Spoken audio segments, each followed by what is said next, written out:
இயேசுவின் ஜெப கோபுரம் ஊழியங்கள் வழங்கும்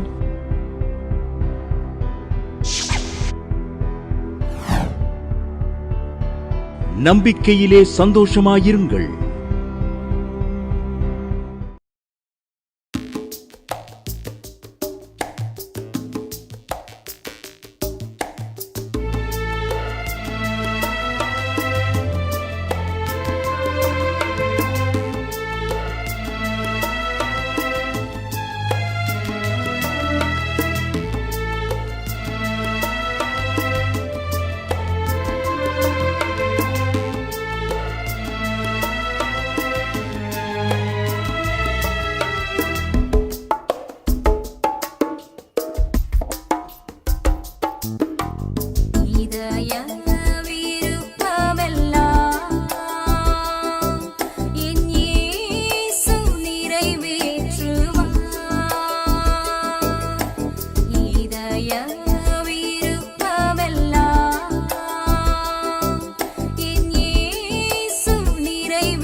கண்ணீரங்கு இல்லையே, வியாதி வறுமையில்லையே. ஓஹோ, கண்ணீரங்கு இல்லையே, வியாதி வறுமையில்லையே.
திருநெல்வேலியில இருந்து ஜெயாங்கிறவங்க எழுதியிருக்காங்க, 7 வருஷமா குழந்தை இல்லை. எவ்வளவோ ட்ரீட்மெண்ட் எடுத்தாங்க.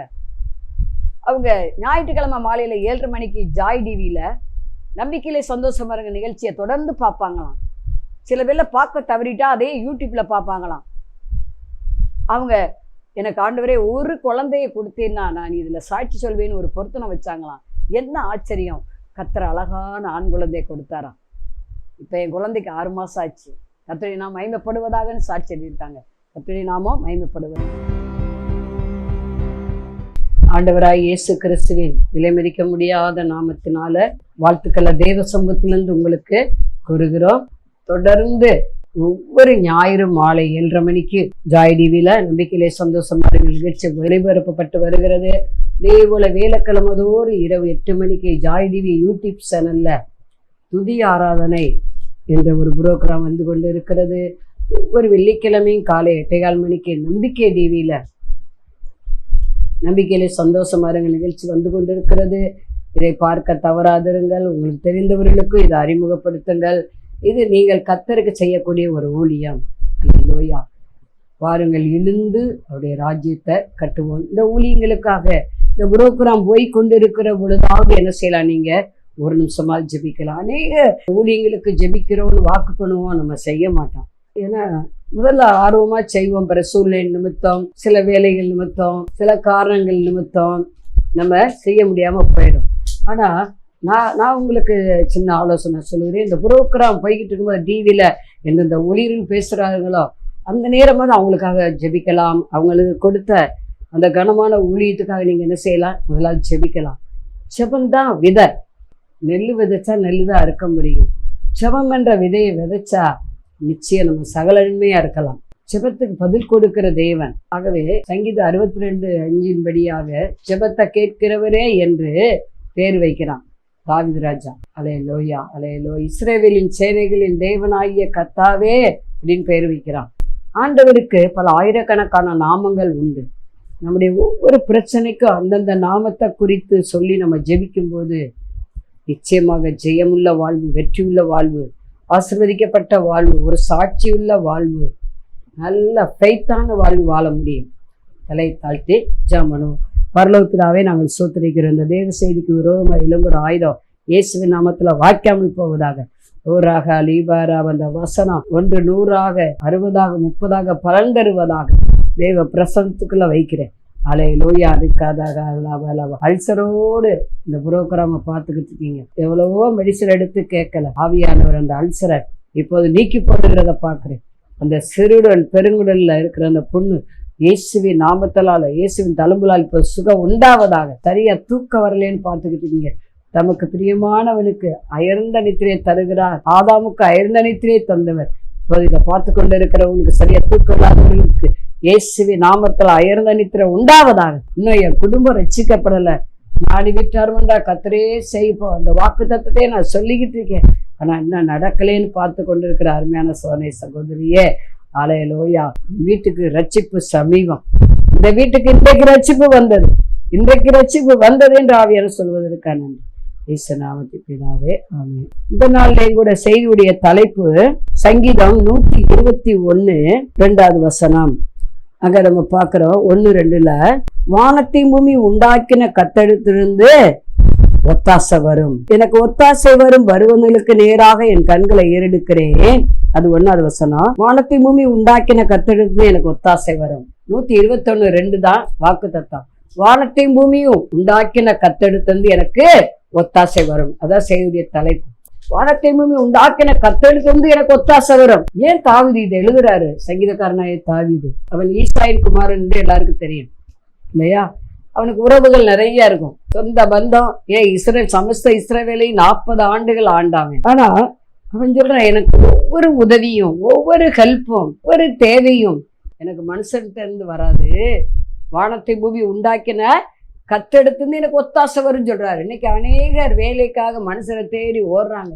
அவங்கள போய் பார்க்கவும், கட்சியில் அவங்கள போய் பார்க்கணும், இந்த அதிகாரியை பார்க்கணும், அந்த அதிகாரியை பார்க்கணும், இல்லை ஒரு வீட்டுக்கு அப்ரூவ்டு வாங்கணும்னா இவங்கள பார்க்கணும், அவங்கள பார்க்கணும், ஒரு கரண்ட் கனெக்ஷன் கொடுக்கணும்னா அங்கே இவங்கள பார்த்து அவங்கள பார்த்து இப்படியே சோர்ந்து போயிடுவாங்க. ஒரு சகோதரி சொன்னாங்க, 2 வருஷமா எங்கள் கடைக்கு கரண்ட்டுக்கு நாங்கள் அலைகிறோம், இவங்கள பாருங்கிறாங்க, அவங்கள பாருங்கிறாங்க, இங்கே காசை கொடு அங்கே காசை கொடுங்கிறாங்க, இன்னும் கரண்ட் வந்த பாடு இல்லை அப்படின்றாங்க. இப்படிதான் இன்னைக்கு இந்த உலக வாழ்வு போய்கொண்டு இருக்கிறது. இதான் உலக அநீதிக்குள்ள இருக்கிறது. அதனால தான் அவர் சொல்றாரு, எனக்கு இந்த உலகத்துல எங்கேயும் ஒத்தாசை வராது, யார்கிட்டருந்து வராது, எந்த அதிகாரிகிட்டேருந்து எனக்கு வராது, எந்த ராஜ்யத்திலிருந்து எனக்கு வராது, எந்த நாட்டிலிருந்து வராது. இன்னைக்கு அநேகர் வெளிநாட்டுல இருந்து நான் சம்பாத்தியம் பண்றேன், நிறைய பணம் அனுப்புறேன், நிறைய சொத்துக்கள் வாங்கிட்டேன். ஒருத்தர் எனக்கு ரொம்ப தெரிஞ்சவர், அவர் கப்பலில் அந்த கடலுக்குள்ளே ஏதோ வேலை பார்க்குறாரா, நல்லா சம்பளம் பார்த்துங்க. அநேக இடங்கள்ல தமிழ்நாட்டில் இடம் வாங்கி போட்டு வீடு கட்டி பங்களா கட்டி வாடகை விட்டுருக்காரு. அவருக்கு அந்த கம்பெனி அவ்வளவு பணம் கொடுக்குது. ஆனால் வானத்தை பூமி உண்டாக்கின கர்த்தர், பூமி நிறைவு அவருடையது என்று சொன்னவர். அவங்கள பார்க்கிலும் கர்த்தர் நமக்கு அதிகமாக தர விரும்புகிறார். ஆபிரகாம் பார்த்து சொன்னாரு, நீ கிழக்கிலும் மேற்கிலும் வடக்கிலும் தெற்கையும் நோக்கி பார்ப்பா, நீ உன் கண் பார்க்குற பூமியெலாம் உனக்கு தருவேங்கிறார். அவர் ஒரு கம்பெனிக்கு உண்மையாக உழைச்சாதான் அவ்வளவு பணம் கிடைக்கும். ஆனால் நீங்களும் நானும் ஸ்பிரிச்சுவல் லைன்ல வானத்தை நோக்கி பார்க்கணும், வானத்தை பூமியை உண்டாக்கினவரை நோக்கி பார்க்கணும். எல்லாவற்றிற்கும் முதலாவது தேவனுடைய ராஜ்யத்தை தேட பார்க்கணும். அதான் தாவீதுக்கு ஒத்தாசை வந்துச்சு. ஆடு மேய்த்த அவனை ஆண்டவர் ஒரு அரசனாக பார்த்து மகிழ்ந்தார். தாவீது இருதயத்துக்கு ஏற்றவனாய் காணப்பட்டான். நமக்கு ஒவ்வொரு உதவியும் ஆண்டவர் கரத்திலிருந்து செய்வாருன்னு நீங்கள் நான் தாவீதை போல அவரையே நம்பி இருந்தால், ஆண்டவருடைய இருதயத்துக்கு ஏற்றவர்களாக காணப்படுவோமானால், வாஞ்சை நிறைவேறுவது ஆத்துமாவுக்கு இனிது. அவனுடைய வாஞ்சையெல்லாம் ஆண்டவர் நிறைவேற்றினார். நாத்தான்வேல் தீர்க்கதரிசியை அனுப்பி ஆண்டவர் அவன் செய்த தவற சுட்டி காண்பிக்கும் போது அவன் உடனே மனம் திரும்பினான். இதோ நான் கர்த்தருடைய கரத்துல விழுவேனாக, மனசுடைய கரத்துல விழாதிருப்பேனாக, என் தேவன் அவருடைய பார்வைக்கு நலமானதை செய்யட்டும்னு சொல்லி விட்டு கொடுத்தான். அவன் ஆண்டவர் சத்துருகள் பிராணுக்கு விலக்கி காத்தார், கொள்ளை நோக்கி விலக்கி காத்தார் இல்லையா, பட்டயத்துக்கு விலக்கி காத்தார். நீங்கள் நானும் கர்த்தருடைய கரத்துல எப்போது இருக்கணும். 108 சங்கீதம் 12, இக்கட்டில் எங்களுக்கு உதவி செய்யும் மனசுடைய உதவி விருதா. இதுல 14 வருஷம் சொல்லுகிறது, தேவனாலே பராக்கிரமம் செய்வோம், அவரே எங்கள் சத்துருக்களை மிதித்து போடுவார், காலுக்கடியில் அவர் மிதித்து போடுவார். மனுஷனுடைய உதவி விருதா. இன்னைக்கு அநேகர் ஆண்டவரை முதல்ல நம்பாம மனுஷரை நம்பிக்கை வைப்பாங்க. ஆண்டவர்கிட்டையும் ஜெபம் பண்ணுவாங்க, மனுஷரையும் நம்பிக்கை வைப்பாங்க. இல்லை, மனுஷ தயவை கட்டளையிடுகிறது ஆண்டவர் தான். ஏன்னா ராஜா கூட இருதயத்தை கரத்தில் வைத்து தம்முடைய சித்தப்படி அவர் திருப்புகிறாராம். அப்போ ஒரு மனுஷ உதவி நமக்கு வேணும்னா ஆண்டவர் அங்கே போடணும், இருதயத்தை திருப்பணும் நமக்கு நேராக. நாம் நல்லா ஜெபம் பண்ணிட்டு ஆண்டவர்கிட்ட எனக்கு ஒத்தாசை அனுப்புங்கப்பா, அவங்க உள்ளத்தை திருப்புங்க ஆண்டவரே, அவங்க மூலம் அந்த காரியம் நடக்கணும் ஆண்டவரே அப்படின்னு சொல்லுமா. நல்ல ஒரு ப்ரேயர் பண்ணிட்டு உபவாசத்தோடு ப்ரேயர் பண்ணிட்டு போகும்போது வானத்தை பூமி உண்டாக்கின தேவன் அவங்க உள்ளத்தை நம்ம பக்கம் திருப்பார், காரியங்கள் வாக்கியப்படும்படி செய்வார். நமக்கு ஆண்டவர் ஒத்தாசையை அனுப்பணும்னா நாம் ஆண்டுடைய இருதயத்துக்கு ஏற்றவர்களாய் காணப்பட வேண்டும். தாவீதை போல மாற வேண்டும். அவன் என் இருதயத்துக்கு ஏற்றவன், அவன் எனக்கு சித்தமானதெல்லாம் செய்வான். அப்படின்னா ஆண்டவருக்கு விருப்பமானதெல்லாம் அவன் செஞ்சான். நீங்கள் நானும் ஆண்டவருக்கு விருப்பமானதை செய்கிறோமா, இல்லை அவர் விரும்பாத காரியத்தை உலக காரியத்தை செய்து கொண்டு இருக்கிறோமா? உலக சினைகள் தேவனுக்கு விரோதமான பகை. உலகத்துக்கும் தேவனுக்கும் செயலாற்ற நம்மளால் முடியாது. இந்த உலகத்தை பகைக்கணும், சிலுவை தூக்கொண்டு அவர் பின்னே வர வேண்டும். அப்பொழுது நமக்கு ஒத்தாசை, எந்தெந்த காரியத்தில் ஒத்தாசை தேவையோ அனுப்பி கொண்டே இருப்பார். தாவீதுக்கு ஒத்தாசை அனுப்பி காரியங்களை வாக்கிய பண்ணினவர். அவனை ஆசீர்வதித்து அவன் போகிற இடங்கள்லாம் கர்த்தர் கூட இருந்து புத்திமானா அவனை நடக்க பண்ணி அவனை பெரிய ராஜாவாக உயர்த்தி வைத்தார். பல ராஜ்யங்கள் அவன் சுதந்திரித்து கொண்டான். தாவீதின் குமாரனே என்று இயேசு அழைக்கப்பட்டார். இதை பார்த்து கொண்டு இருக்கிற அருமையான சகோதரே, தாவீதுக்கு ஒத்தாசை அனுப்பினவர் இதை பார்த்து கொண்டு இருக்கிற ஒவ்வொருவருக்கும் ஒத்தாசை அனுப்ப விரும்புகிறார். அவன் எல்லா காரியத்திலும் ஆண்டவரை நோக்கி பார்த்தான், ஒத்தாசை ஆண்டவர் அனுப்புகிறார். ரெண்டாவதாக இங்கே நம்ம பார்க்குறோம், மோசே அதாவது உபத்திரவத்தில் நீங்கள் நானும் படுகிற உபத்திரவத்தை அவர் பார்க்குறார், ஒத்தாசை அனுப்ப விரும்புகிறார். மனுஷரால் உதவி செய்ய முடியாது. யாத்திராம 3:7 அதை குறித்து நம்ம பார்க்க முடியும். என் ஜனத்தின் உபத்திரவத்தை பார்க்கவே பார்த்தேன். ஏன்னா இஸ்ரவேல் ஜனங்கள் மிகுதியாக பழகி பெருகிட்டாங்க எகிப்தில். ஆனால் அவங்களுடைய இன்கம் ரொம்ப கம்மி, ஒடுக்கப்படுறாங்க, நெருக்கப்படுகிறாங்க. செங்கல் அறுக்க வைத்து சுமை சுமக்க வைத்து கடுமையான வேலை வாங்குறாங்க. இது ஆண்டவர் பார்த்தார், மோசே எழுப்பினார். மோசே அப்ப எங்க இருந்தார்? முதல்ல எகிப்தில் தான் இருந்தார், அரண்மனையில். ஆனால் அவர் ஒரு எபிரேயராக இருந்ததுனால எபிரேய சகோதரனை அந்த ஈர்த்தியர் ரொம்ப கொடுமைப்படுத்துகிற பார்த்து அந்த எகிப்தியனை கொன்னுட்டான். இது அந்த பார்வோன் ராஜாவுக்கு தெரிந்த உடனே, ஐயோ விசை வெளிப்பட்டது, நம்மளை இனிமேல் இந்த இங்கே இருக்க முடியாது இந்த அரண்மனையில் என்று சொல்லி அவன் மீதியானி தேசத்துக்கு ஓடி போகிறான். எத்திரோ அவர் ஒரு நல்ல ஒரு செல்வந்தர், அங்கே போய் அவருடைய ஆடுகளை மேய்த்து கொண்டு இருக்கிறான். அவன் அங்கே அவனுடைய மகளை இவளுக்கு திருமணம் முடித்து வைக்கிறான். அதுக்கப்புறம்தான் ஆண்டவர் அவனோட பேசுகிறார். முச்செடியில் தரிசனமாய் ஆடு மேய்க்க போன மேலே தரிசனமாய் நீ எகிப்துக்கு உன்னை அனுப்புவேன் போ, ஓ மூலம்தான் அந்த லட்சக்கணக்கான இஸ்ரவேல் ஜனங்களை நான் பாழுந்தேன்னு ஓடுகிற கானான் தேசத்துக்கு கொண்டு வர போகிறேன்னு முச்செடியில் தரிசனமாய் சொல்லுகிறார். நான் திக்குவாயும் மந்தனாவும் உள்ளவன் அவர் எவ்வளோ சொல்லி பார்க்குறாரு. ஆண்டவர் ஒருத்தரை அழைச்சிட்டாருன்னா விடமாட்டார்.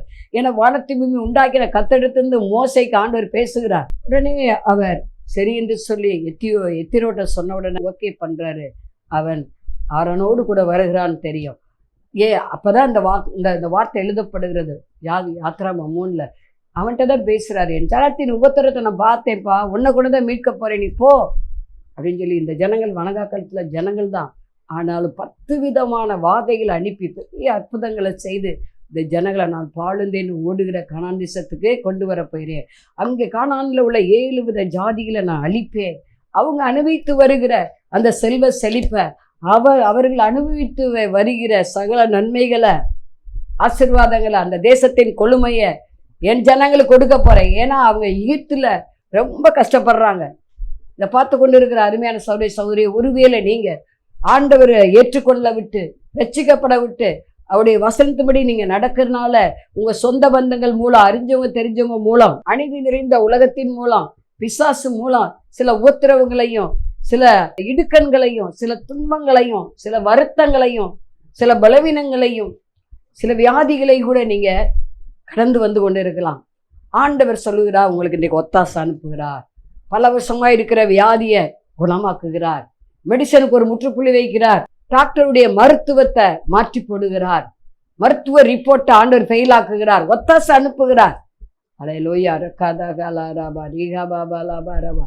உங்களுக்கு ஒரு சொந்த வீடை கட்டி ஆண்டவர் சொந்த வீடு கட்டுவதற்கு ஒத்தாசை அனுப்புகிறார். காரணம், உங்களால் சரியா வீட்டில் ஜெபம் பண்ண கூட முடியல, காம்பவுண்டு வீட்டில் இருக்கீங்க. ஆவியான தீர்க்கதரிசனமா சொல்லுகிறார், உங்களுக்கு இன்றைக்கு ஒத்தாசை அனுப்புகிறார். காற்றும் இல்லை, மழையும் இல்லை, பணமும் இல்லை, ஒன்றும் இல்லை.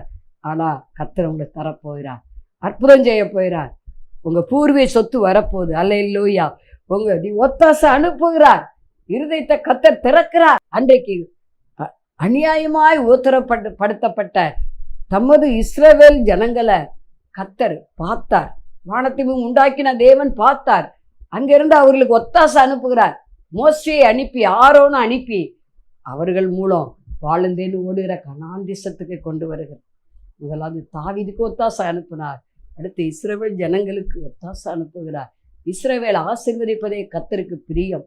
யார் இஸ்ரவேல் ஜனங்கள்?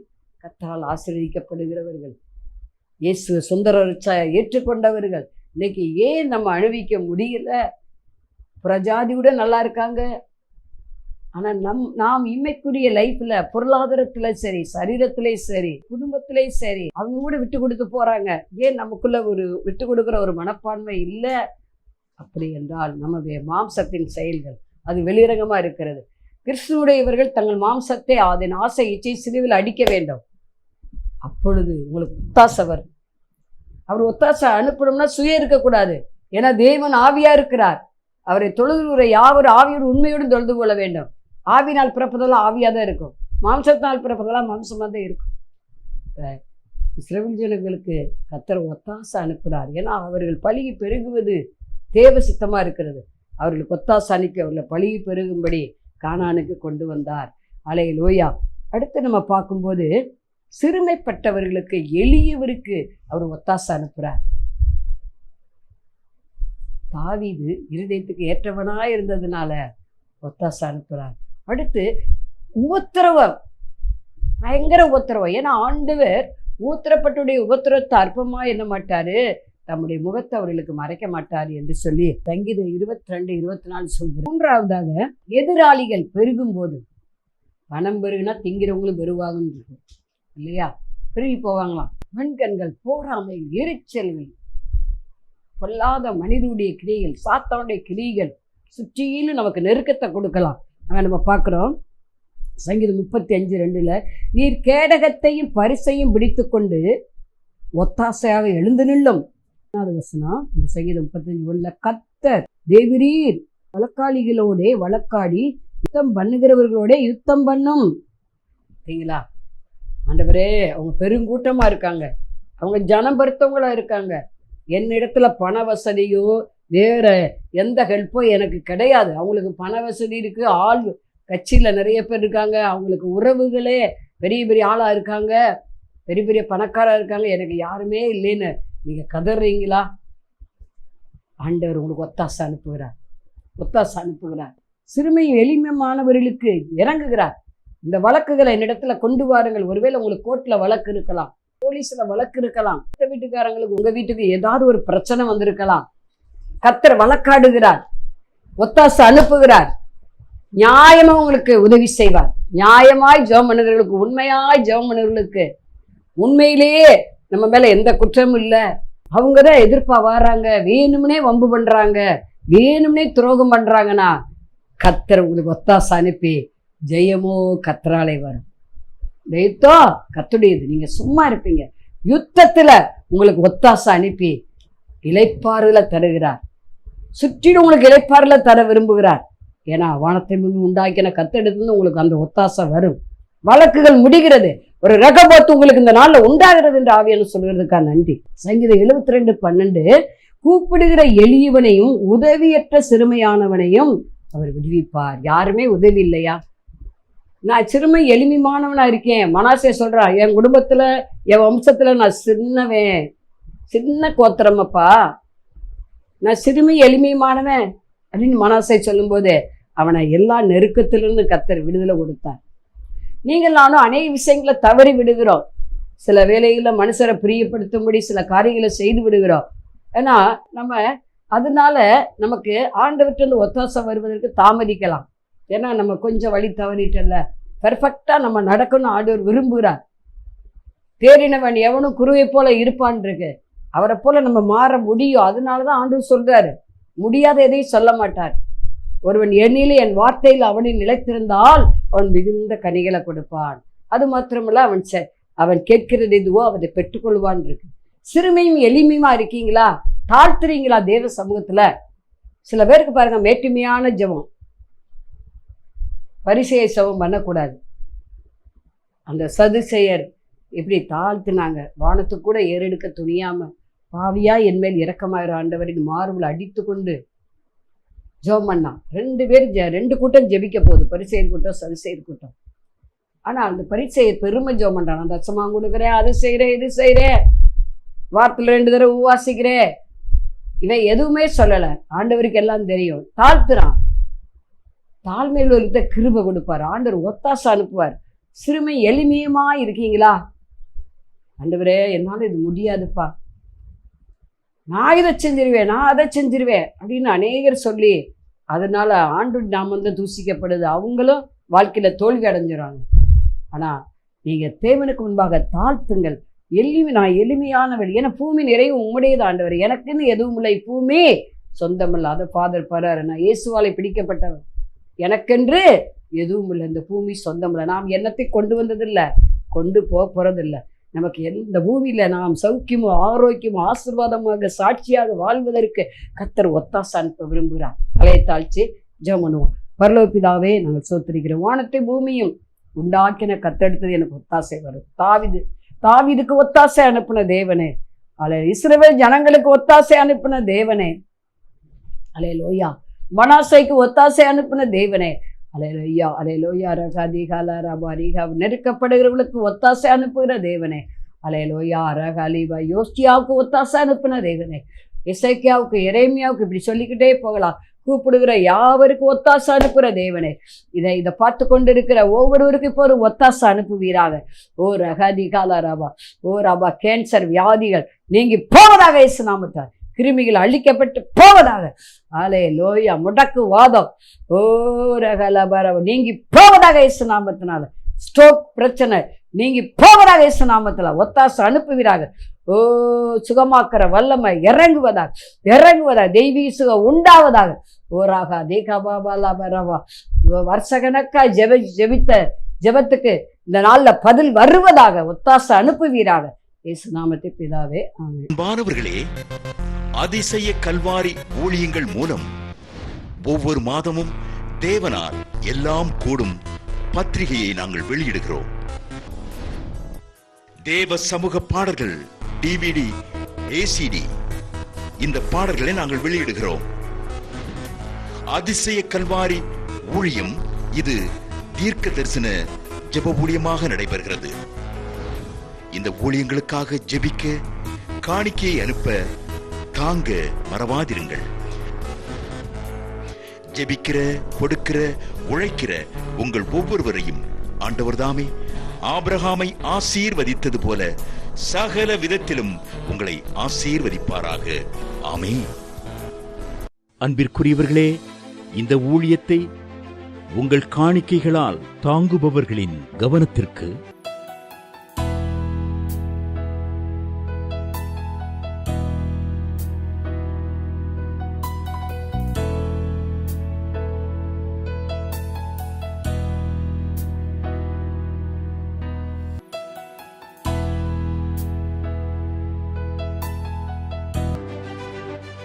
எங்களது முகவரி சகோதரி எலிசபெத் சுந்தர்ராஜன், எண் 27, பொதிகை தெரு, குழந்தைச்சாமி நகர், வண்டியூர், மதுரை 20.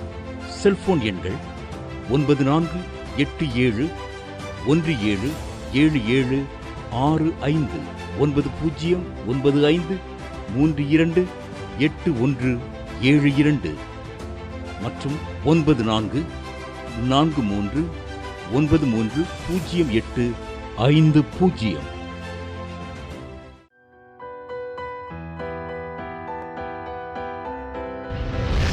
கர்த்தர் உங்களை ஆசீர்வதிப்பாராக.